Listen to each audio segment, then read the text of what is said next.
Hello दोस्तों। आज हम पढ़ेंगे ब्लड के बारे में।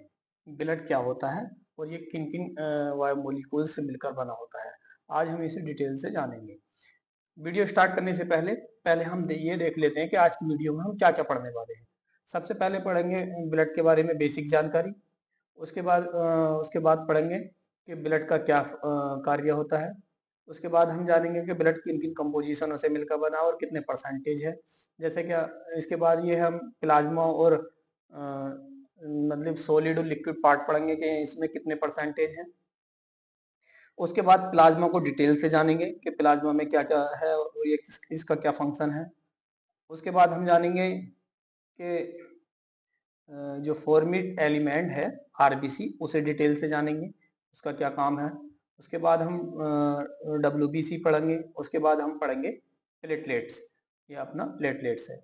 और उसके बाद सबसे लास्ट में पढ़ेंगे हम ब्लड का clotting, mechanism of the blood clotting. तो चलिए वीडियो स्टार्ट करते हैं।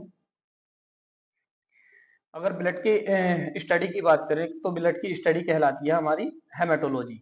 यानी कि अगर ब्लड की स्टडी की जाए तो उसकी ब्लड की स्टडी कहलाती है हमारी हेमेटोलॉजी कहलाती है ब्लड की स्टडी। तो उसके बाद इसका पीएच होता है 7.4। मेल में यह 5.5 लीटर होता है और फीमेल में 5 लीटर होता है। अगर बॉडी वेट के अकॉर्डिंग परसेंटेज की बात करें तो बॉडी वेट के अकॉर्डिंग ये 6 से 7% होता है बॉडी में।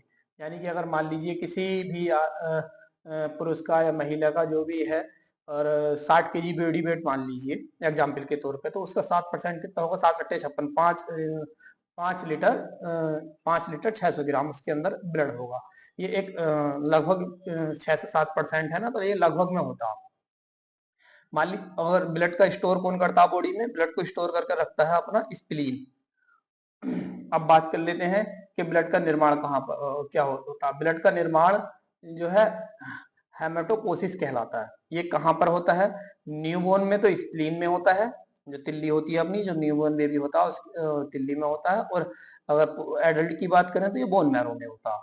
तो ये ब्लड की बेसिक जानकारी थी। आइए हम डिटेल से जानते हैं। ब्लड, रक्त का परिचय क्या है, क्या काम करता है ये? ब्लड एक स्पेशलाइज्ड कनेक्टिव टिश्यू है जो बॉडी में ट्रांसपोर्ट, प्रोटेक्शन और रेगुलेशन का काम करता है। ये ट्रांसपोर्ट के लिए इन्होंने एक डायग्राम दिखा रखा है एक, और दूसरा ये प्रोटेक्शन का डायग्राम दिखा रहा, और ये रेगुलेट यानी कि अब क्या ट्रांसपोर्ट करता है, क्या प्रोटेक्शन करता है, क्या रेगुलेशन करता है, मैं आपको बता दूं।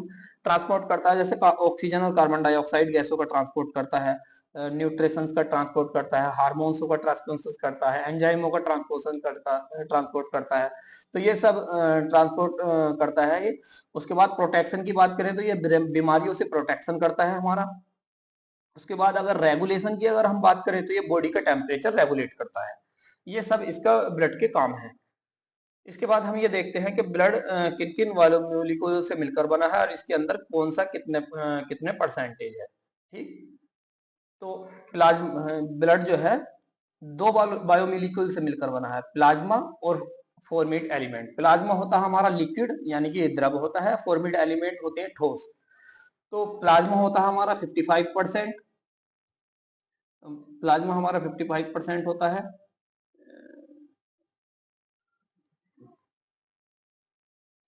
प्लाज्मा हमारा ये 55% है और हमारा ये जो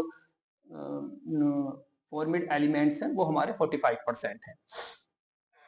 प्लाज्मा में अगर हम देखें तो वाटर होता है, प्रोटीन्स होते हैं और अदर सोल्यूट्स होते हैं। वाटर कितने परसेंट होता है? ये 90 से 92% होता है। प्रोटीन 8% होता है और अदर सोल्यूशंस 1 से 2% होते हैं। ये मैं आगे बता दूंगा। अगर हम फॉर्मिट एलिमेंट्स की बात करें तो 3 प्रकार के formed elements, red blood cells, white blood cells और प्लेटलेट्स। प्लेटलेट्स की अगर वो सॉरी व्हाइट ब्लड सेल्स की अगर हम बात करें तो एग्रेनुलोसाइट्स और ग्रेनुलोसाइट, ये 2 प्रकार की होती हैं। एग्रेनुलोसाइट कौन से होते हैं? लिम्फोसाइट्स और मोनोसाइट्स। और ग्रेनुलोसाइट्स 3 प्रकार के होते हैं, न्यूट्रोफिल्स, वेसेंसोफिल्स और एसेंसोफिल्स। इसमें क्या डिफरेंस है और ये किस काम में आती हैं, देखिए। सबसे पहले हम ये समझ लें कि कंपोजिशन ऑफ द ब्लड, जो मैं पहले ही बता चुका हूँ। प्लाज्मा 55% और रेड ब्लड यानी कि सेल्स जो होती हैं, जो फॉर्मेट एलिमेंट होते हैं, वो 45% होती है। अब सबसे पहले हम प्लाज्मा की डिटेल्स जानते हैं कि प्लाज्मा क्या है। ये फ्लूइड्स मैट्रिक्स है ये प्लाज्मा हल्का येलो कलर का होता है, यानी कि पीले कलर का होता है। इसमें वाटर 92% होता है, प्रोटीन 6 से 8% होते हैं, और अदर्स में क्या क्या आता है, न्यूट्रिशंस आते हैं, हार्मोन्स आते हैं और इलेक्ट्रोलाइट्स आते हैं। ये होता है हमारा 1 से 2%। अब अगर हम प्रोटीन्स की अगर बात करें तो 3 प्रकार के प्रोटीन्स हैं, एल्बुलिन, ग्लोबुलिन और फाइब्रोजिनिन। इनका फंक्शन क्या है? एल्बुलिन का फंक्शन होता है ऑस्मोटिक प्रेशर मेंटेन करके रखना, और ग्लोबुलिन का काम होता है इम्यूनिटी प्रोवाइड करना, यानी कि जो हमारी रोगों से लड़ने की क्षमता होती है उसे इम्यूनिटी कहते हैं, तो उसे इम्यूनिटी प्रोवाइड करना। और फाइब्रोजिन का होता है ब्लड का क्लोट करना, यदि आपका कहीं हाथ पैर कट जाता है तो उसे ब्लड को जो रोकने का काम करता है, ब्लड को क्लोटिंग जो कराता है, उसका जो मेन काम है वो फाइब्रोजिन का काम है। अब ये है हमारा एक डायग्राम है जिसमें ब्लड को डिटेल से बताया गया है कि देखिए ये येलो कलर का ये ऊपर वाला प्लाज्मा हो गया, और रेड कलर का हमारा आरबीसी हो गई, यानी कि ये वो हो गया फॉर्मेट एलिमेंट्स हो गए। तो अगर ये फॉर्मेट एलिमेंट्स की हम बात करें,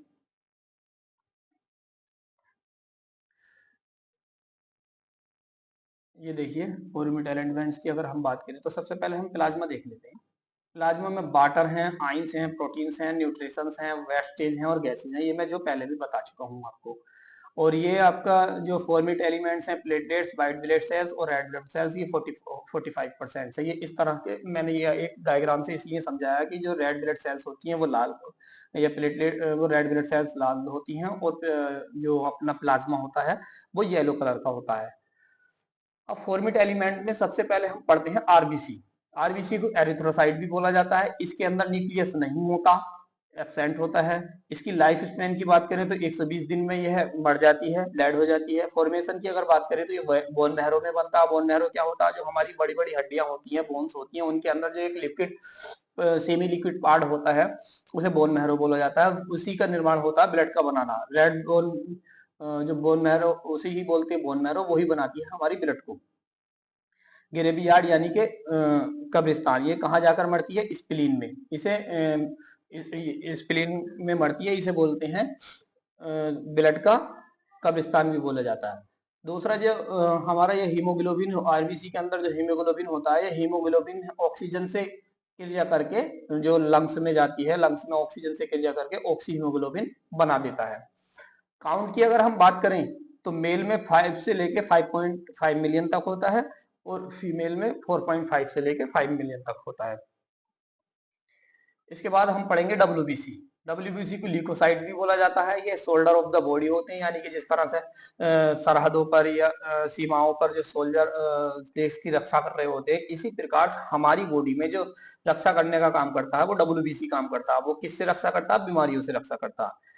काउंट की अगर बात करें, नॉर्मल रेंज की अगर हम बात करें तो 4000 से 11000 तक नॉर्मल होती है। फंक्शन की बात करें तो इम्यूनिटी सिस्टम को प्रोवाइड, इम्यूनिटी सिस्टम रोग प्रतिरोधक क्षमता बनाकर रखते हैं, यानी कि रोग से लड़ने की क्षमता। अब इसे डिटेल से जानते हैं कि डब्ल्यूबीसी कितने पार्टों में बटा हुआ है। डब्ल्यूबीसी ग्रेनुलोसाइट और एग्रेनुलोसाइट दो पार्टों में मिलकर दो पार्टों में है। ग्रेनुलोसाइट क्या है? ग्रेनुलोसाइट जिनके अंदर ग्रेनुलस प्रेजेंट होता है वो ग्रेनुलोसाइट्स कहलाते हैं, और जिनके अंदर ग्रेनुलस प्रेजेंट नहीं होता, क्लियर होता है जिनका साइटोप्लाज्म, वो एग्रेनुलोसाइट कहलाते हैं। अब ये ग्रेनुलस क्या है? ग्रेनुलस ये जो छोटे छोटे आपको दाने दिखाई दे रहे हैं, ग्रेनुलस है। इसका काम होता है इम्यूनिटी सिस्टम प्रदान करना और रोगों से लड़ने की क्षमता। अब ये जो ग्रेनुलोसाइट्स हैं वो 3 तरह के हैं, न्यूट्रोफिल्स, एसेंसोफिल्स और वैसेंसोफिल्स। न्यूट्रोफिल्स की क्या पहचान है? न्यूट्रोफिल्स का न्यूक्लियस 3 भागों में बटा हुआ होता है, एसेंसोफिल्स का 2 भागों में बटा हुआ होता है, और वैसेंसोफिल्स का 1 ही भाग में बटा हुआ होता है। न्यूट्रोफिल्स बैक्टीरिया इन्फेक्शन में से लड़ने का काम करता है, और एसेंसोफिल एलर्जी और अवस्था या वर्म यानी कि पेट में जो कीड़े हो जाते हैं उनसे लड़ने का काम करता है। वैसेंसोफिल्स एलर्जी में, यानी कि अगर बैक्टीरियल इन्फेक्शन हुआ है तो न्यूट्रोफिल्स उनसे लड़ेगा, तो लड़ते समय ये अपनी क्वांटिटी बढ़ा लेगा, जिससे रिपोर्ट में डॉक्टर देख के ये बता देता है, यानी कि न्यूट्रोफिल्स अगर बढ़े हुए हैं तो डॉक्टर देख के आपको ये बता देगा कि आपके अंदर बैक्टीरियल इन्फेक्शन हुआ है। अगर सीबीसी की रिपोर्ट में न्यूट्रोफिल्स बढ़े हुए आ रहे हैं तो उससे ये अनुमान लग जाता है कि मरीज को बैक्टीरियल इन्फेक्शन हुआ है। इसेंसोफिल्स अगर बढ़े हुए आ रहे हैं तो उससे ये अनुमान लग जाता है कि एलर्जी या अस्थमा या पेट में कीड़े हैं। अगर बेसेंसोफिल्स बढ़े हुए आ रहे हैं तो इससे ये अनुमान लगता है कि कोई ना कोई एलर्जी रिएक्शन या एलर्जी हो रही है। मालिक यानी कि ये उस रोग में ये अपनी क्वांटिटी बढ़ा लेते हैं उनसे लड़ने के लिए। अगर एग्रोनोसाइट्स की अगर बात करें तो ये दो प्रकार के होते हैं, लिम्फोसाइट्स और monocytes. Lymphocytes lymphocytes viral infection में बढ़ता है, और मोनोसाइट क्रोनिक डिसीज में बढ़ता है। यानी कि लिम्फोसाइट्स जो होते हैं, अगर बॉडी में वायरल इन्फेक्शन हुआ है तो लिम्फोसाइट अपने आप को बढ़ा लेंगे और उससे लड़ने का काम करेंगे। और क्रोनिक डिसीज, अगर कोई बॉडी में किसी तरह की क्रोनिक डिसीज हो रही है तो मोनोसाइट्स बढ़ा लेंगे, उनसे लड़ने का काम करेंगे। तो ये होता है एक इनका सभी का अपना अपना रोल होता है। अब बात कर लेते हैं प्लेटलेट्स की। प्लेटलेट को थ्रोम्बोसाइटोसिस भी बोला जाता है। इसके ये साइटोस थ्रोम्बोसाइटिस बोला जाता है इसको, थ्रोम्बोसाइटिस, सॉरी मैंने थ्रोम्बोसाइटोसिस गलत बोल दिया, थ्रोम्बोसाइटिस बोला जाता है। इसके बढ़ने को थ्रोम्बोसाइटोपेनिया और घटने को थ्रोम्बोसाइटोसिस। अब इसकी काउंट की अगर बात करें तो 1.5 लाख से 4.5 लाख तक ये नॉर्मल होती है। लाइफ स्पेन इसका यानी कि ये 7 से 10 दिन तक जिंदा रहती हैं। फंक्शन की अगर बात करें तो ये बॉडी में क्लोटिंग, यानी कि इसका कार्य क्या होता है, ये कार्य ये होता है, अगर आपका हाथ पैर अगर कट जाता है तो उसे ब्लड को क्लोट करने का, यानी कि ब्लड को जमाने का काम जो होता है इसका प्लेटलेट का काम होता है। ये वहां पर जाके एक जाल जैसा स्ट्रक्चर बना लेती है जिससे ब्लड बहना रुक जाता है, जैसे कि इसमें दिख रखा है। Critical for the stopping bleeding, यानी कि ब्लीडिंग को रोकने का इसका मेन फंक्शन होता है। अब mechanism of the blood clotting को देख लेते हैं, क्या होता है ये। इसे कोगुलेशन भी बोला जाता है। सबसे पहले मान लीजिए अगर किसी के भी चोट लगी, मान लीजिए किसी के भी चोट लगती है, तो सबसे पहले वहां पे क्या होता है, वेस्को कंसंट्रेशन, यानी कि आपकी जो ब्लड वेसल्स हैं वो अपने आप को छोटा करेंगे ताकि ब्लड कम बहे, कम निकले वहां से। उसके बाद दूसरे नंबर पर जो आपके ब्लड में जो प्लेटलेट्स हैं उस कटे हुए वाले एरिया में जाकर अपना इकट्ठा हो जाएंगे, एक जाल जैसी स्ट्रक्चर बना लेंगी जिसे प्लेटलेट प्लग बोला जाता है, जिससे ब्लड का बाहर को निकलना कम हो जाएगा। तीसरे नंबर पर क्या होगा, जो ब्लड में जो प्रोथ्रोम्बोबिन होता है वो थ्रोम्बोबिन में बदल जाता है, और थ्रोम्बोबिन फिर फाइब्रोजिन में बदल जाता है, और फाइब्रोजिन फाइब्रिन में बदल जाता है, और फाइब्रिन होता है इस तरह का जाल जैसा स्ट्रक्चर।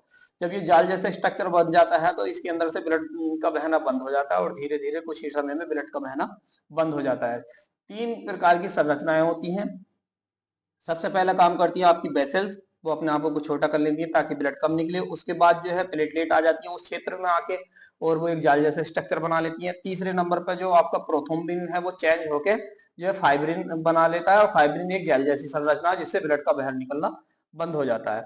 तो ये सारे जो है हमने, और जैसे कि इसमें स्ट्रक्चर में दे रखा है, ये आपका हाथ कुछ भी एक एरिया है जो कटा है, कटने के बाद क्या होगा, यहाँ पर ये जो वाइट वाइट है प्लेटलेट है, प्लेटलेट आके इकट्ठी हो गई है, इन्होंने जाल जैसी संरचना बना ली। फिर उसी के साथ साथ प्रोथ्रोम्बिन थ्रोम्बोबिन में चेंज हुआ, फिर फाइब्रोजिन में चेंज हुआ, फिर फाइब्रिन बन गया। फाइब्रिन बन के, फाइब्रिन ही एक जाल जैसी संरचना है। अब क्या होगा, ब्लड क्लॉट हो जाएगा, ब्लड आके यहाँ पे इकट्ठा हो जाएगा।